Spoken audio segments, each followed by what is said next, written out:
All right, I want you to picture something. Imagine a man out on a massive oil platform in the middle of the North Sea. He's fast asleep when a huge explosion jolts him awake.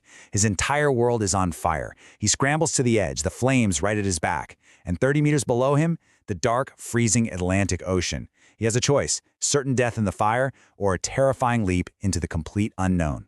He jumped, and against all odds, the man survived. His story became this powerful metaphor for making a radical life-or-death change. And years later, in 2011, Nokia's brand new CEO, Stephen Elop, used that exact story in a memo to his employees. He told them, "We too are standing on a burning platform." So the question is, how on earth did the undisputed king of mobile phones end up in a spot that dangerous? To really understand the fall, you first have to appreciate the absolutely dizzying heights they fell from. So let's start with Act 1, King of the World. Nokia's rise to the top was, it was nothing short of meteoric. Back in 1992, they launched the world's very first commercial GSM phone. A couple of years later, in '94, the iconic 2110 comes out. Yep, the first phone with that legendary Nokia ringtone. And then, the killer app. By 1997, the 6110 gave the world the game Snake, and just like that, Nokia wasn't just a tool anymore. It was a part of global culture. And this chart right here, it tells you everything you need to know. By 1998, Nokia had done what everyone thought was impossible. They flew past the American giant Motorola to become the world's biggest mobile phone maker, and that was a title they would hold on to for more than a decade.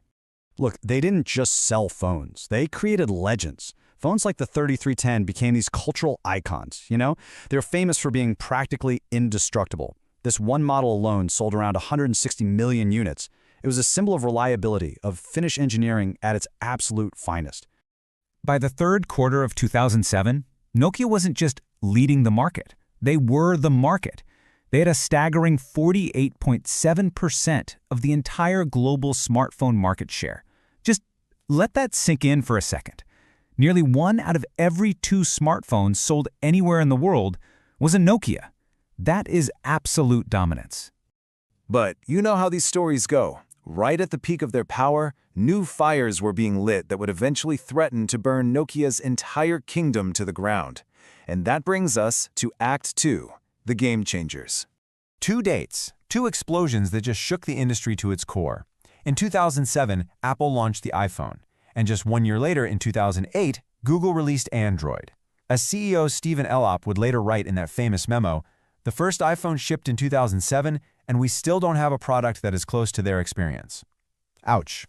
Now, Elop's diagnosis of what went wrong? It was spot on. Nokia was busy fighting a battle of devices, right? Trying to make the next great phone.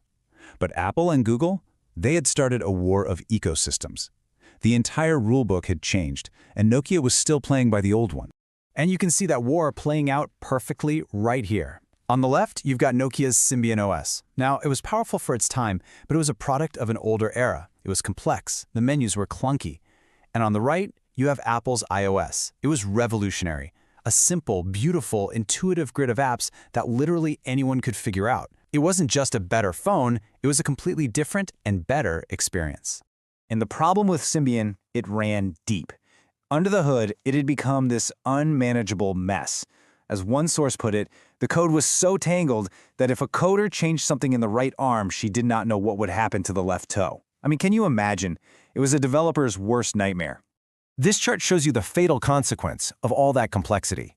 See, in an ecosystem war, developers are your foot soldiers. They're the ones building the cool apps that make people want your phone. By 2010, the vast majority of them were flocking to iPhone and Android. Symbian, it was left with a tiny skeleton crew of just 13%. The ecosystem was collapsing from the inside out. So you've got these new competitors charging forward, and your own software is completely falling apart. Nokia was in a full-blown crisis. Which brings us to Act 3, a platform on fire. In September 2010, Nokia made a really dramatic move. They brought in an outsider to try and turn the whole ship around. Stephen Elop, a Canadian executive hired directly from Microsoft's business division. His job was to make the tough calls needed to save the company. And Elop moved incredibly fast. Just 5 months after he was hired, in February 2011, he announced his decision. Nokia was going to enter a strategic partnership with, you guessed it, his former employer, Microsoft. It was a shocking, decisive, and for many, a very confusing move. Elop's new strategy was this huge, high-stakes gamble with 3 key moves. 1. Abandon the old, aging Symbian OS. 2. Kill their own promising but super-delayed MeeGo project. And 3. Go all in on Microsoft's Windows Phone as their one and only smartphone platform. So Elop had found the burning platform, and his solution was to have everyone jump. But the leap wasn't into a welcoming sea. It was into icy, uncertain waters. And that brings us to the final act of our story. This chart, well, it shows the aftermath of that jump. The decline wasn't just bad, it was catastrophic. From that incredible peak of 48.7% market share in 2007, the company went into an absolute freefall.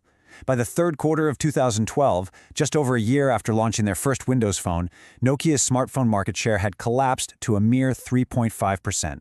And the problem was really simple. While Nokia's Lumia hardware was often praised, great designs, amazing cameras, the Windows Phone ecosystem was a total ghost town. It just couldn't attract the app developers needed to even try to compete with Apple and Android. They had jumped from one burning platform to another that was just sinking in icy water. And this brings us to the inevitable, tragic end.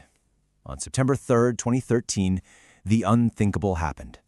Microsoft announced it was buying Nokia's mobile phone business for just $7.2 billion. The king had been sold for parts. The sheer speed and just utter devastation of this collapse led to a lot of speculation, and eventually a pretty controversial theory, which is detailed in books like Operation Elop. The big question was the man hired to save Nokia actually an inside man? A Trojan horse sent by Microsoft to deliver its mobile division on the cheap? In the end, we're left with this question that still kind of echoes through the tech industry today. Was Nokia's fall a tragic but maybe inevitable story of a giant that just couldn't adapt? Or was it a calculated move, a corporate strategy that went horribly wrong for Nokia but maybe perfectly right for somebody else? The answer, a lot like those icy waters of the North Sea, remains dark and very, very deep.